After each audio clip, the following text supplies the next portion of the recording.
Le marché des crypto-monnaies pourrait vivre un cauchemar. Je sais, vous pensez déjà y être. De quoi je parle ? Eh bien, je ne parle pas d'un éventuel marché baissier, je parle de quelque chose de bien pire.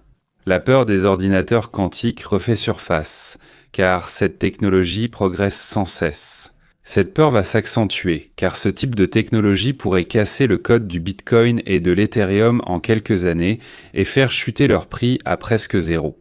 C'est un risque qui est désormais ouvertement discuté par les personnes les plus proches de la technologie, selon le cofondateur d'Ethereum, Bedalek Buterin, des chercheurs de premier plan et des investisseurs milliardaires.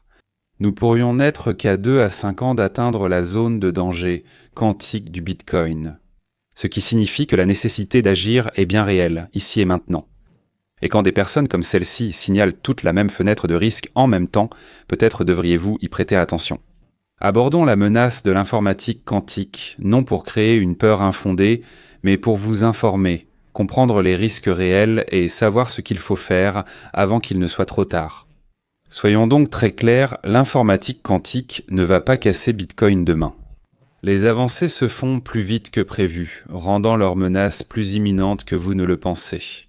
Comme toute technologie exponentielle, cela commence lentement puis arrive soudainement, sans aucun doute. L'informatique quantique est un véritable risque.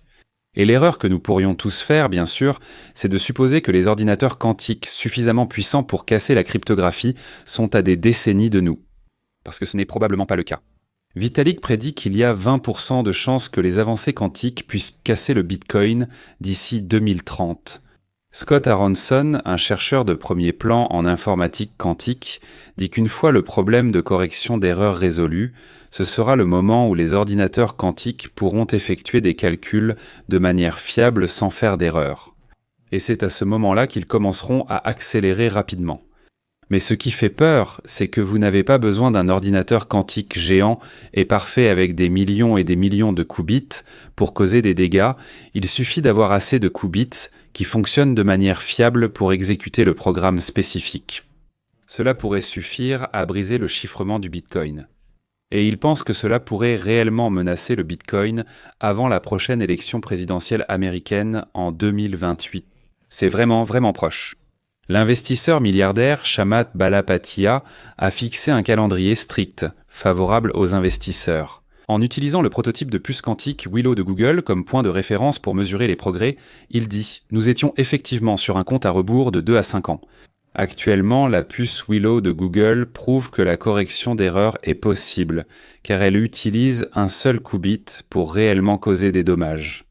Il faut atteindre environ 4000 qubits pour casser le RSI, 2048 qui est la plupart du chiffrement sur Internet, et se rapprocher des 8000 qubits. Pour l'algorithme Secure Hash Algorithm 256, qui est la base du code de sécurité du Bitcoin.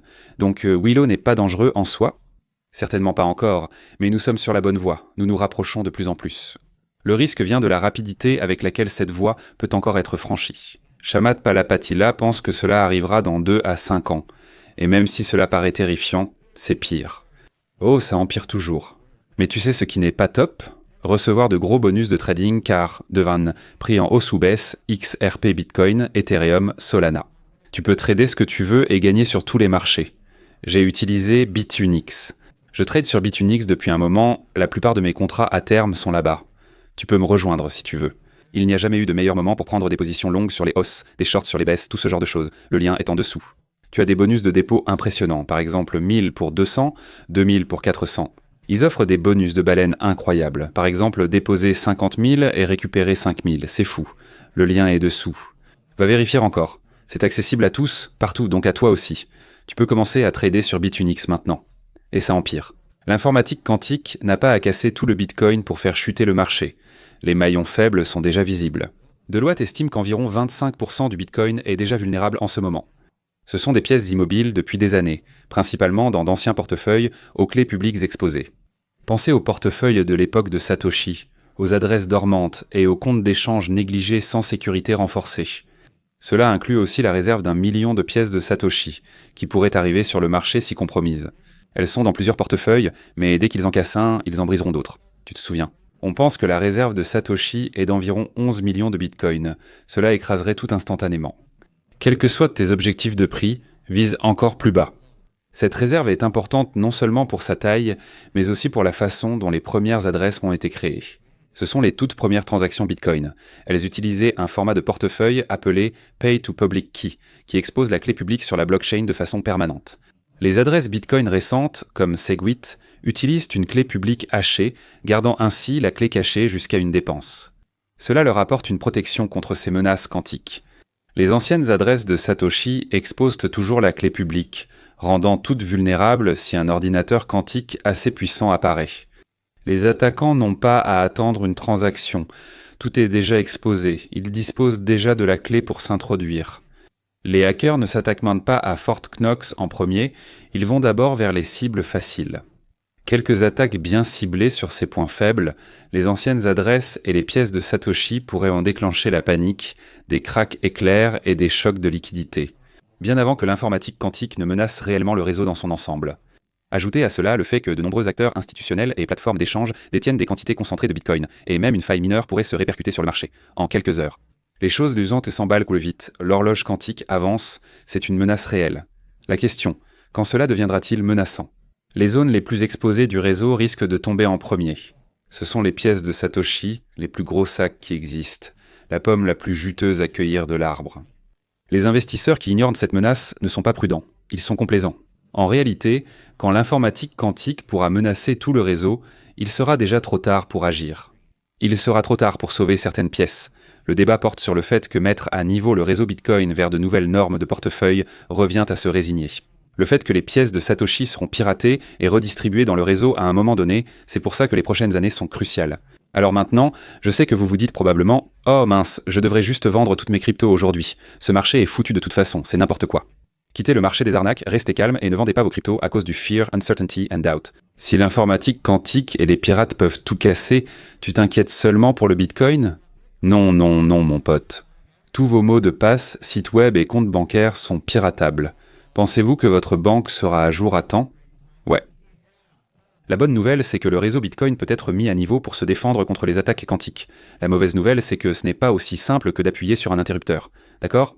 Les développeurs et chercheurs évoquent déjà la cryptographie résistante aux ordinateurs quantiques et des changements de protocole pour protéger le réseau à temps. Le BIP 360 est une proposition majeure. Cette proposition introduit un type de sortie de paiement vers un hachage résistant aux ordinateurs quantiques. Cela changerait la façon dont les transactions Bitcoin sont réellement sécurisées en posant les bases d'un algorithme de signature post-quantique, conçu pour résister aux attaques quantiques. Et cela pourrait être déployé sans hard fork, ce qui signifie que le réseau Bitcoin n'aurait pas besoin de lancer une toute nouvelle blockchain séparée.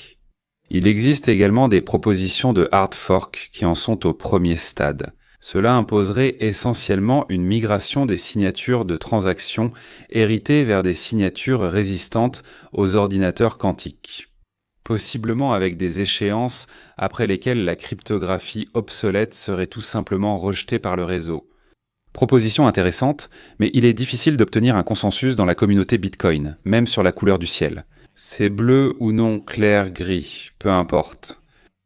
Les mises à jour de Bitcoin nécessitent l'accord de milliers de nœuds, de mineurs, de portefeuilles, de plateformes d'échange et de développeurs. C'est la malédiction de la décentralisation. Mais cela signifie aussi qu'on obtiendra probablement quelque chose de vraiment bien à la fin. Le fait que le sujet soit discuté montre que l'écosystème reconnaît le problème, ce qui est positif. Donc non, le Bitcoin n'est pas condamné, mais il faut de la vigilance, de la coordination et de l'action avant que l'horloge quantique n'arrive à son terme. D'accord, ce n'est pas une raison de paniquer, mais c'est une raison de faire attention et de garder un œil sur ce qui se passe ici. Parce que les prochaines années vont déterminer la survie à long terme du Bitcoin, ou son absence. Voilà, c'est tout. Merci d'avoir regardé.